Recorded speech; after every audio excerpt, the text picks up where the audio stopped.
மருத்துவரும் பாராளுமன்ற உறுப்பினருமாகிய அர்ச்சுனா ராமநாதன் அவர்கள் பாராளுமன்ற உறுப்பினர் பதவியில் தொடர்ந்து நீடிப்பாரா அல்லது அவருடைய பதவிக்கு ஏதேனும் ஆபத்துகள் வருமா என்பது சம்பந்தமாக இன்று 14ஆம் திகதி தெரிய வரும். ஏனென்று சொன்னால் அது சம்பந்தமாக முக்கியமான வழக்கு ஒன்று இன்று இடம்பெற இருக்கின்றது. இது குறித்து இந்த காணொளியில் விரிவாக பார்க்க இருக்கின்றோம். கனடாவில் நினைவு தூவி அமைக்கப்பட்டமைக்கு நாமல் ராஜபக்ச தன்னுடைய கடுமையான கண்டனத்தை வெளியிட்டிருக்கின்றார். அவருடைய கண்டனத்தில் என்ன சொல்லப்பட்டிருக்கிறது என்பது சம்பந்தமாகவும் பார்க்க இருக்கின்றோம். கிளிநொச்சி மாவட்டத்தில் இருக்கின்ற 3 சபைகளுக்குமான தவிசாளர்கள் மற்றும் துணை தவிசாளர்கள் ஆகியோரை இலங்கை தமிழரசு கட்சி நிறைவு செய்து அறிவித்திருக்கின்றது. அது குறித்தும் பார்க்க இருக்கின்றோம். அதேவேளையில் நேற்று செவ்வாய்க்கிழமை நாட்டில் பரவலாக பல்வேறு விதமான விபத்து சம்பவங்களும் உயிரிழப்புகளும் பதிவாகி இருக்கின்றன. அவற்றினுடைய ஒரு தொகுப்பையும் பார்க்க இருக்கின்றோம். நாட்டிலே உப்புக்கு கடுமையான தட்டுப்பாடு நிலவுவதாக சொல்லப்படுகிறது. அது குறித்தும் பார்க்க இருக்கின்றோம். இந்த செய்திகள் அடங்கலாக கேலி சித்திரங்களும் இருக்கின்றன.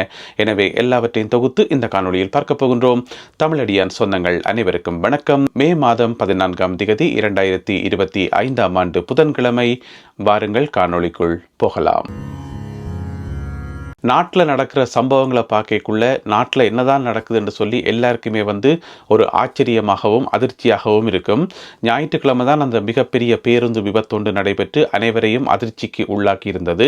அதுக்கு பிறகு பார்த்தீங்கன்னு சொன்னால் திங்கட்கிழமை நிறைய விபத்துக்கள், நிறைய மரணங்கள். பிறகு நேற்று செவ்வாய்க்கிழமையும் பார்த்தீங்கன்னு சொன்னால் தொடர்ச்சியாக நிறைய விபத்து சம்பவங்களும் நிறைய உயிரிழப்புகளும் பதிவாகி இருக்கின்றன. அந்த வகையில் பார்த்தீங்கன்னு சொன்னால் நேற்று 13ஆம் தேதி இரவு 7 மணி போல மாத்தரை எளிய கந்த என்று சொல்ல இடத்துல 2 பேர் உயிரிழந்திருக்கணும், கொல்லப்பட்டிருக்கணும். மோட்டார் சைக்கிளில் போன 2 பேர். என்ன நடந்திருக்குன்னு சொன்னால் மோட்டார் சைக்கிளில் ஒரு ஆணும் ஒரு பெண்ணும் போயிருக்கணும். 30 வயதுடைய ஒரு ஆணும் 22 வயதுடைய ஒரு பெண்ணும் போயிருக்கணும். அவைகள் ஒரு பஸ்ஸை முந்தி போகிறதுக்கு ட்ரை பண்ணியிருக்கணும். அப்படி முந்தி போகைக்குள்ள மோட்டார் சைக்கிள் வழுக்கப்பட்டு அந்த பஸ்ஸினுடைய பின் சில்லுக்குள்ள அகப்பட்டு அந்த இடத்திலே 2 பேரும் செத்திருக்கணும். இப்படியான ஒரு துயரமான சம்பவம் நேற்றிரவு 7 மணி அளவில் மாத்தறை நகரில் பதிவாகி இருக்கிறது. அதே மாதிரி மனம் பிட்டிய என்று சொல்லப்படுற ஒரு இடத்துல ஒரு ஆட்டோவை இன்னும் ஒரு ஆட்டோ முந்தி போகிறதுக்கு ட்ரை பண்ணி இருக்குது. அப்படி ட்ரை பண்ணிக்குள்ள 2 ஆட்டோவை முட்டுப்பட்டு அடிபட்டு 2 ஆட்டோவும் கவிண்டு 2 ஆட்டோவிலையும் போன 6 பேர் படுகாயமடைந்து மருத்துவமனையில் அனுமதிக்கப்பட்டிருக்கின்றார்களாம். அது இன்னும் ஒரு விபத்து சம்பவம் நேற்று இடம்பெற்றது. அதே மாதிரி வெண்ணப்பூவை கடலில் குளிக்கிறதுக்காக 4 பேர் போயிருக்கணும். நுவரெலியால இருந்து அந்த 4 பேருமே கடலில் அடித்து செல்லப்பட்டு 4 பேருமே உயிரிழந்திருக்கிறார்கள். இப்படியான இன்னும் ஒரு துயரமான சம்பவம் நேற்றைய நாளில் பதிவாகி உள்ளது. அடுத்தது குருநாகல் மாவட்டத்தில் இருக்கின்ற கல்கமுவ அந்த பிரதேசத்தில் பார்த்தீங்கன்னு சொன்னால் 2 சிறுமிகள், ஒரு சிறுமிக்கு 13 வயது, மற்ற சிறுமிக்கு 17 வயது. 2 பேரும் ஒரு பாவியில் குளிக்கிறதுக்கு போயிருக்கிறோம். நேற்று அந்த பாவியில் 2 பேருமே மூழ்கி 2 பேரும் உயிரிழந்திருக்கணும். இப்படியான இன்னும் ஒரு துயரமான சம்பவமும் பதிவாகி இருக்கிறது. எனவே இந்த சம்பவங்கள் எல்லாத்தையும் கேள்விப்படைக்குள்ள ஏற்கனவே நாங்கள் திங்கட்கிழமை நடந்த சம்பவங்கள் எல்லாத்தையும் தொகுத்து நேற்றைய காணொலியில் சொல்லியிருந்தேன் நான். இப்போ பார்த்தீங்கன்னு சொன்னால் நேற்றும் இப்படியான சம்பவங்கள் நிறைய நடந்திருக்கிறது. என்ன நடக்குது என்று விளங்கல.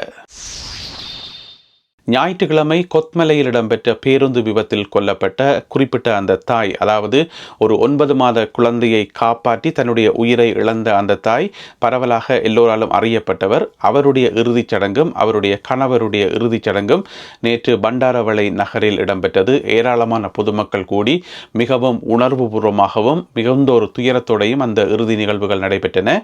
அதனை அடுத்து அவர்களுடைய உடல்கள் நல்லடக்கம் செய்யப்பட்டது.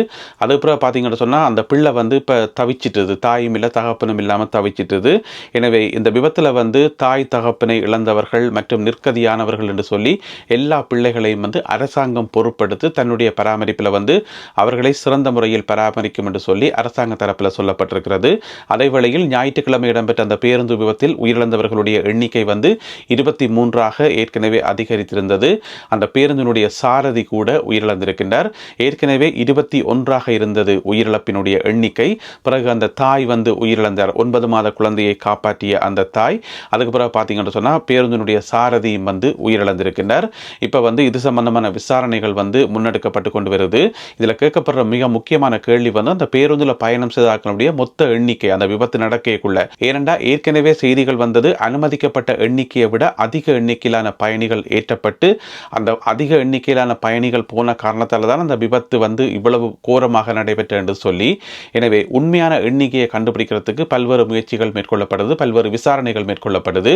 இதில் வாகனத்தினுடைய நடத்துனர் இருப்பார் தானே, பஸ்ஸினுடைய நடத்துனர், அவர் படுகாயமடைஞ்சு சிகிச்சை பெற்றுக் கொண்டு வரார். அவரால் இப்போ பேச முடியாது.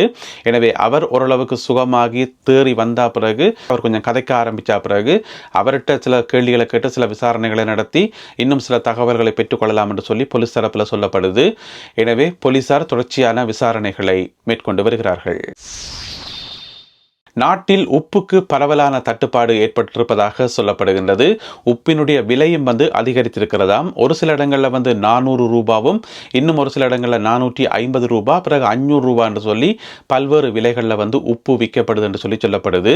எனவே இந்த காணொலியை தாயகத்திலிருந்து பார்த்து கொண்டிருக்கிற அன்பான உறவுகளே, உங்களுடைய பகுதியில் என்ன நிலைமை, உப்பு கிடைக்குதா அல்லது உப்புக்கு தட்டுப்பாடா, என்ன விலைக்கு விற்கணும், இது போன்ற தகவல்களை, உங்களுக்கு தெரிந்த தகவல்களை மறக்காமல் கீழே எழுதுங்கள். அதனை ஏனையவர்கள் படித்து தெரிந்து கொள்வதற்கு உதவியாக இருக்கும். ஏற்கனவே 30,000 மெட்ரிக் டன் உப்பை இறக்குமதி செய்யறதுக்கு அனுமதி வழங்கப்பட்ட போதிலும் கூட அந்த இறக்குமதியில் ஏற்பட்ட தாமதம் காரணமாகத்தான் நாட்டில் உப்புக்கு இவ்வளவு தட்டுப்பாடு இருக்கு என்று சொல்லப்படுகிறது. இந்த உப்புக்கு தட்டுப்பாடு, உப்பு பிரச்சனை வரும்போது எல்லாரும் கேட்கிற கேள்வி ஒரே ஒரு கேள்வி மட்டும்தான். அது என்னன்னு சொன்னா, இலங்கை 4 பக்கமும் கடலால் சூழப்பட்ட ஒரு தீவு. 4 பக்கம் கடல் இருந்தும் கூட இலங்கையில இந்த ஒரு குட்டி நாட்டுக்குள்ள உப்பு இல்லை என்று சொன்னா அது ஒரு வகையான வெக்கக்கேடு தானே. உப்பு உற்பத்தியை ஏன் அதிகரிக்க முடியலை, ஏன் அதுக்கு சரியான நடவடிக்கைகள் எடுக்க முடியல என்ற கேள்விக்கு இதுவரைக்கும் ஒழுங்கான பதிலே இல்லை. இப்பதான் பாத்தீங்கன்னு சொன்னா ஆனையரவிலையும் உப்பு உற்பத்தி ஆரம்பிக்கப்பட்டிருக்கிறது. எனவே அப்படியான தொழிற்சாலைகள் இருக்கும்போது எதுக்காக நாட்டில் உப்புக்கு தட்டுப்பாடு வருதுன்றது மிகப்பெரிய கேள்விக்குறியா இருக்குது. ஏன் இலங்கையை சூழ இருக்கிற அந்த கடல்ல உப்பு விளையாதா, அல்லது அந்த கடல் தண்ணியில உப்பு கரிக்காதா, இனிக்குமா, தொட்டு நக்கினா என்னென்று விளங்கையில எதுக்காக இந்த உப்புக்கு தட்டுப்பாடு என்று சொல்லி இலங்கை அரசாங்கம் திண்டாடி கொண்டிருக்குன்னு சொல்லி உண்மையா விளங்கவே இல்லை. அதே நேரம் பார்த்தீங்கன்னு சொன்னா இந்தியாவிலிருந்து உப்பை இறக்குமதி செய்வதற்கு அரசாங்கம் நடவடிக்கை எடுத்து வருவதாக சொல்லப்படுகிறது. கிளிநொச்சி மாவட்டத்தில் இருக்கின்ற 3 பிரதேச சபைகளுக்குமான தவிசாளர் மற்றும் துணை தவிசாளர் ஆகியோர் நியமிக்கப்பட்டிருக்கின்றார்கள், தெரிவு செய்யப்பட்டிருக்கின்றார்கள் இலங்கை தமிழரசு கட்சியால. உங்களுக்கு தெரியும், நடந்து முடிந்த உள்ளூராட்சி சபை தேர்தலில் கிளிநொச்சி மாவட்டத்தில் இலங்கை தமிழரசு கட்சியினர் அமோக வெற்றி பெற்றார்கள். எனவே கிளிநொச்சி மாவட்டத்தில் இருக்கக்கூடிய 3 சபைகளையும் அமைப்பதில் இலங்கை தமிழரசு கட்சிக்கு எந்த விதமான குழப்பமும் இருக்காது.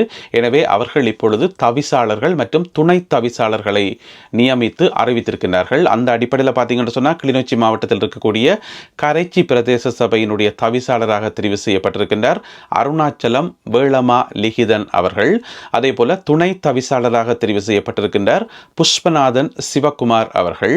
அதே போல பூநகரி பிரதேச சபைக்கான தவிசாளராக தெரிவு செய்யப்பட்டிருக்கின்றார் சிவகுமாரன் ஸ்ரீரஞ்சன்.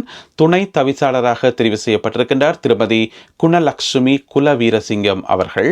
அதே போல பச்சிலைப்பள்ளி பிரதேச சபைக்கான தவிசாளராக தெரிவு செய்யப்பட்டிருக்கின்றார் சுப்பிரமணியம் சுரேன். அதே போல துணை தவிசாளராக தெரிவு செய்யப்பட்டிருக்கின்றார் சிவகுரு செல்வராசா. எனவே கிளிநொச்சி மாவட்டத்தில் இருக்கக்கூடிய 3 பிரதேச சபைகளுக்குமான தவிசாளர்கள் மற்றும் துணை தவிசாளர்கள் ஆகியோர் தெரிவு செய்யப்பட்டு கட்சியினுடைய மேலிடத்துக்கு உத்தியோகபூர்வமாக அறிவிக்கப்பட்டிருக்கிறது. கட்சியினுடைய கிளிநொச்சி மாவட்ட அமைப்பாளராக இருக்கும் பாராளுமன்ற உறுப்பினர் சிவஞானம் ஸ்ரீதரன் அவர்கள் கையெழுத்திட்டு இதனை உத்தியோகபூர்வமாக கட்சியினுடைய மேல்மட்டத்துக்கு அறிவித்திருக்கின்றார். எனவே விரைவில் இவர்கள் பதவியேற்பார்கள் என எதிர்பார்க்கப்படுகின்றது. எனவே தெரிவு செய்யப்பட்ட அனைவருக்கும் எங்களுடைய வாழ்த்துக்களை தெரிவித்துக் கொள்வோம்.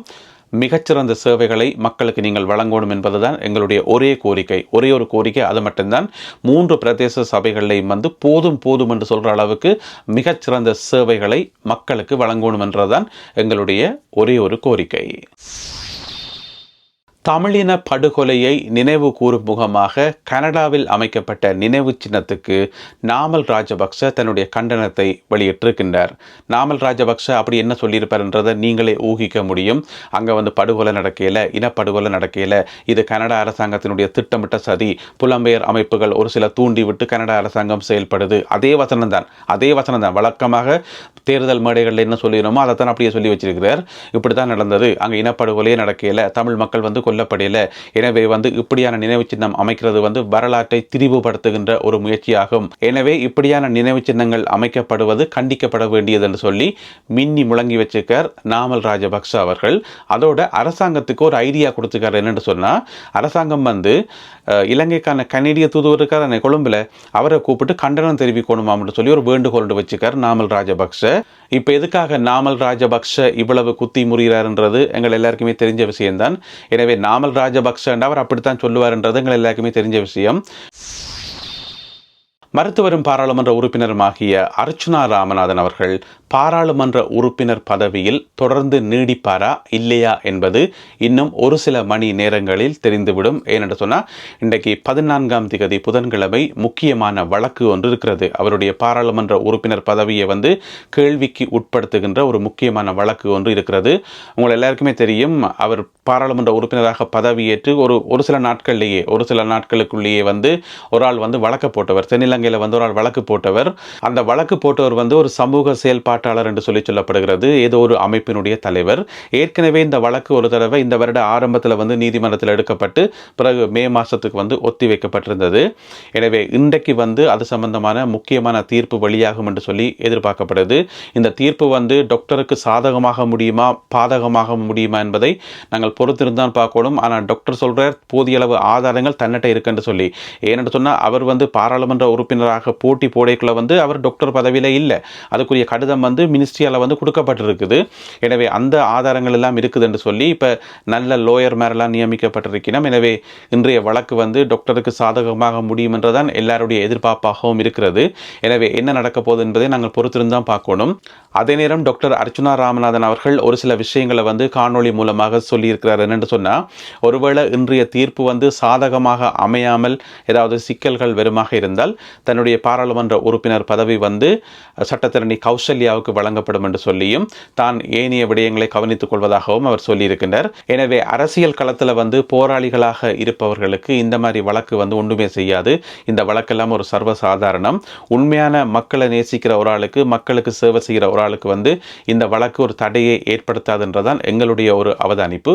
எனவே இதில் ஏதாவது நெகட்டிவான விஷயங்கள் வந்தால் டாக்டர் அடுத்த கட்டம் நோக்கி நகர்வார். அங்கால மாகாண சபை வருது. எனவே திட்டங்கள் நிறைய இருப்பதாக டாக்டர் ஏற்கனவே சொல்லியிருக்கிறார். எனவே பொறுத்திருந்து பார்ப்போம் என்ன நடக்க போது, எப்படியான தீர்ப்பு வரப்போது என்று சொல்லி. இன்னும் ஓரிரு மணித்தியாலங்களில் வழக்கு நீதிமன்றத்துக்கு வர உள்ளது. அடுத்ததாக இன்றைய கேலி சித்திரம் கார்ட்டூன். இது ஒரு சர்வதேச கேலி சித்திரம் என்று சொல்லலாம்.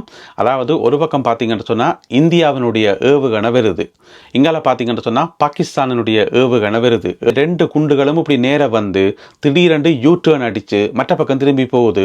நடுவில் பார்த்தீங்கன்னு சொன்னால் அமெரிக்க ஜனாதிபதி டொனால்ட் ட்ரம்ப் அவர்கள் ஒரு சமாதான புறா ஒன்றை பறக்க விடுறார். அந்த சமாதான புறாவில் எழுதப்பட்டிருக்கிறது பிஸ்னஸ் என்று சொல்லி. எனவே பிஸ்னஸ் என்று சொல்லி ஒரு புறாவை பறக்க விட்டு இந்த ரெண்டு குண்டுகளையும் திருப்பி மற்ற பக்கம் திருப்பி விட்டுட்டார். எனவே இந்த கேலி சித்திரம் மற்றும் இன்றைய காணொலியில் பகிர்ந்து கொள்ளப்பட்ட செய்திகள் தொடர்பான உங்களுடைய கருத்துக்களை மறக்காமல் கீழே எழுதுங்கள். மீண்டும் ஒரு காணொலியில் உங்களை சந்திக்கின்றேன். அதுவரை நன்றி, வணக்கம்.